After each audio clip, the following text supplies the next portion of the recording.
আজকের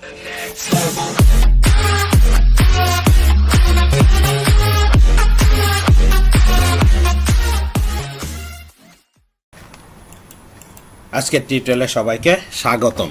আজকের বিষয় এসএসসি পরীক্ষা 2018 সালের আর্থিক বিবরণী অর্থাৎ 2 নং প্রশ্নের সমাধান নিয়ে আলোচনা করার চেষ্টা করব। তো দেখি উদ্দীপকে কি বলা হয়েছে। সততা স্টোরসের রেওয়া মিলটি নিম্নরূপ। একটা রেওয়া মিল দেওয়া আছে, শুদ্ধ রেওয়া মিল, এই পাশ ডেবিট পাস, এই পাশ ক্রেডিট পাস। এরপরে কিছু সমন্বয় দেওয়া আছে। একে বলা আছে সমাপনী মজুত পণ্য 20,000 টাকা, 2-এ বলা আছে দেনাদারের 5,000 টাকা আদায়যোগ্য নয়, তবে বর্তমান অনেক বইয়ের মধ্যে প্রাপ্য হিসাব বলা হয়, দেনাদারকে প্রাপ্য হিসাব বলা হয়। তারপরে আছে আসবাবপত্রের উপর 5% অবচয় ধরতে হবে। করণীয়, কতে বলা হয়েছে নিট বিক্রয়ের পরিমাণ নির্ণয় করো। খতে বলা হয়েছে মোট মুনাফা 20,000 টাকা ধরে নিট মুনাফার পরিমাণ নির্ণয় করো। গতে বলা হয়েছে সততা স্টোরসের আর্থিক অবস্থার বিবরণী প্রস্তুত করো। তো দেখি আমরা কিভাবে এর সলিউশন করব, হাউ টু সলিউশন। তবে একটা কথা স্মরণ রাখা প্রয়োজন যে এই সলিউশনটা দেখার আগে অবশ্যই উদ্দীপকটা খাতায় লিখে সামনে রেখে অবশ্যই সলিউশন দেখবেন, তাহলে উপকার বেশি হবে বলে আমার বিশ্বাস। দেখি কতে কি বলা হয়েছে। কতে বলা হয়েছে নিট বিক্রয়ের পরিমাণ নির্ণয় করতে। একটু আগে বলে আসছি নিট বিক্রয়, এখানে কতে প্রশ্ন করা হয়েছিল নিট বিক্রয়। নিট বিক্রয় বের করতে গেলে বিক্রয় থেকে বিক্রয় সংক্রান্ত যা কিছু থাকে, যদি অলিখিত বিক্রয় থাকে যোগ হবে, ফেরত থাকলে বাদ যাবে, বাট্টা থাকলে বাদ যাবে। বাদ যে যোগ বিয়োগ করা হয় সেটাকেই নিট, যে রেজাল্ট বেরোবে সেটাই আমার নিট বিক্রয়। তো দেখি কি আছে এই উদ্দীপকে। প্রথমে উদ্দীপকে বলা আছে বিক্রয় 50,000, এর মধ্যে বাদ দিয়েছি ফেরত বিক্রয় বাট্টা। এখানে উদ্দীপকের মধ্যে আছে বিক্রয় বাট্টা এবং ক্রয় বাট্টা। তো বিক্রয় বাট্টা বিক্রয় থেকে বাদ দিলাম, থাকলো আমার 47,000, আর কোনো যোগ বিয়োগ না থাকায় এইটাই হলো নিট বিক্রয়। এটা ক্লোজ করে দিলাম। এরপরে আছে খতে বলা হয়েছে নিট মুনাফার পরিমাণ নির্ণয় করতে হবে। তো একটা ঘর কাটলাম। মোট মুনাফা উদ্দীপকে দেওয়া আছে 20,000 টাকা, আমি সরাসরি বসাইলাম। এর থেকে ব্যয়সমূহ বা পরিচালন ব্যয়গুলি বা পরিচালন খরচগুলি আমি কি করব, বাদ দেব। আর অপরিচালন আয়গুলি থাকলে যোগ করব, ব্যয়গুলি থাকলে বিয়োগ করব। তো দেখি প্রথমে আছে বিজ্ঞাপন 7,000 টাকা, কিন্তু এখানে ব্র্যাকেটে বলা আছে 2 বছর, তাহলে আমি হিসাব করতেছি 1 বছর, তাহলে অর্ধেকটা খরচ হিসাবে দেখাইতে হবে আর অর্ধেক আগামী বছর অর্থাৎ পরের বছরের জন্য, যেটাকে আমরা বলি বিলম্বিত। তা বিলম্বিতটা বাদ দিলাম, থাকলো 3,500 টাকা, বিয়োগ করলে 3,500 টাকা। এরপরে আছে ইজারা সম্পত্তির অবলোপন। এখানে উদ্দীপকে বলা আছে ইজারা সম্পত্তি 30,000, কিন্তু ব্র্যাকেটে বলা আছে 5 বছরের জন্য।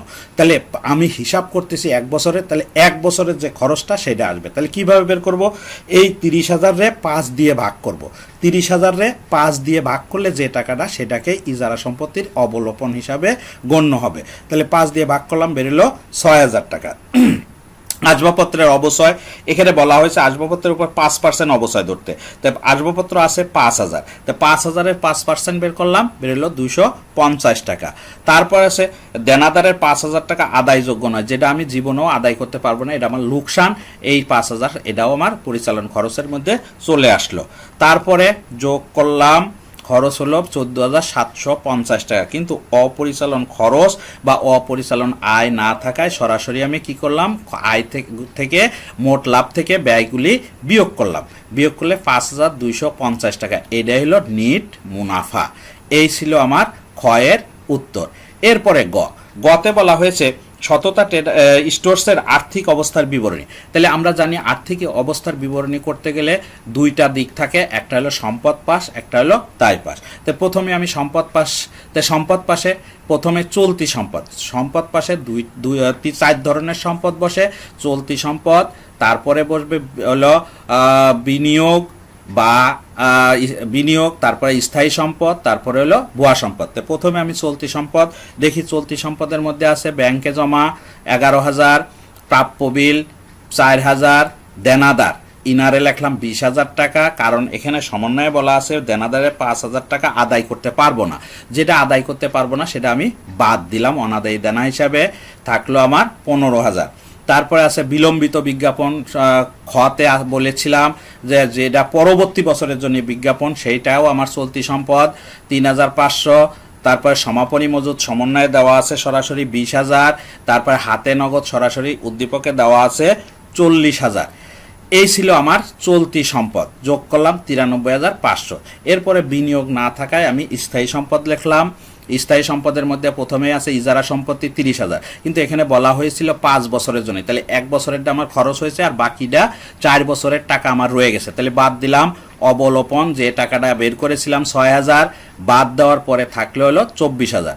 তারপর আসবাবপত্র 5,000, এর উপরে অবচয় ধরতে বলা হয়েছিল 5%, তাহলে 5%-এ আমার বের করছিলাম 250 টাকা, বাদ দিলাম 4,750 টাকা। আর কোনো স্থায়ী সম্পদ নাই বা ভুয়া সম্পদও নাই, তাহলে আমি এটা যোগ করে আউটারে দিলাম 28,750। তাহলে টোটাল অর্থাৎ মোট সম্পদ আমার বেরোলো 1,22,250 টাকা। এই হলো মোট সম্পদ। এরপরে যাই দেখি আমার দায় পাশে কি কি আছে।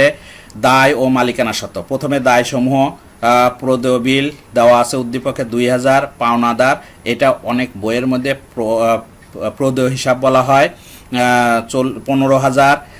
এই ছিল আমার দায়সমূহ। এরপরে আছে মালিকানা সত্ত্বের মধ্যে মূলধন। মূলধন হলো 1 লাখ, যোগ করলাম নিট মুনাফা যেটা খতে বের করেছি 5,250, কিন্তু উত্তোলন না থাকায় বাদ দিলাম না সরাসরি চলে গেল 1,05,250। এবার দুই পাশ যোগ এই চলতি দায়সমূহ এবং মালিকানা সত্ত্ব যোগ করলাম, বের হলো 1,22,250। এবার আমি দেখলাম সম্পদ পাশের যোগফল এবং দায় ও মালিকানা সত্ত্বের যোগফল সমান, অতএব আমার অঙ্ক হয়েছে বলে বিশ্বাস। ধন্যবাদ সবাইকে, ধন্যবাদ সময় দেওয়ার জন্য। আমার এই ভিডিওটা যদি কারোর কোনো উপকারে লাগে তাহলে অবশ্যই সাবস্ক্রাইব করে রাখবেন, যাতে পরবর্তী ভিডিও সরাসরি আপনার কাছে পৌঁছে যায়।